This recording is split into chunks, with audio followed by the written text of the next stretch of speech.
I've got 5 tricks to help you isolate belt noise. Next.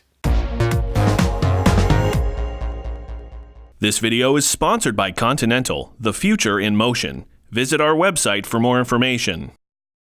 Belt noise is difficult to diagnose because there's so much going on underneath the hood of a car.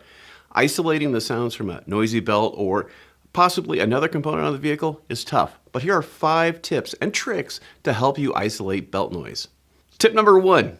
This may seem counterintuitive, but try removing the belt from the vehicle to isolate the noise.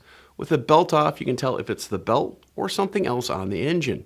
Tip number 2, with the belt off, try the tensioner. Move it back and forth to make sure it's springy and also the tension is even all throughout the stroke.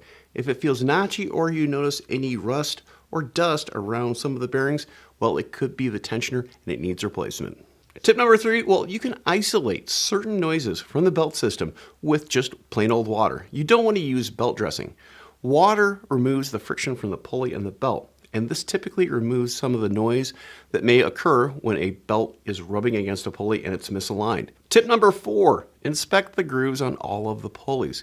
Do a full 360-degree check because certain damage or certain things building up in some of these grooves can cause damage to the new replacement belt.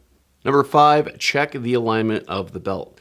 It's not enough to visually check the alignment of the belt, but check with either a straight edge or some of the laser tools that can check to see if all the pulleys are properly aligned. As little as 2 degrees of misalignment can cause noise for the belt system and cause issues when the belt is running, and it can also cause a premature failure of the belt itself. A belt and a tensioner can go more than 100,000 miles, but if there is an issue with a pulley, a bearing, or anything else underneath the hood, you need to perform a proper inspection to make sure that if you do have to replace the belt, that belt that's going in, well, it's going to last the same amount of time.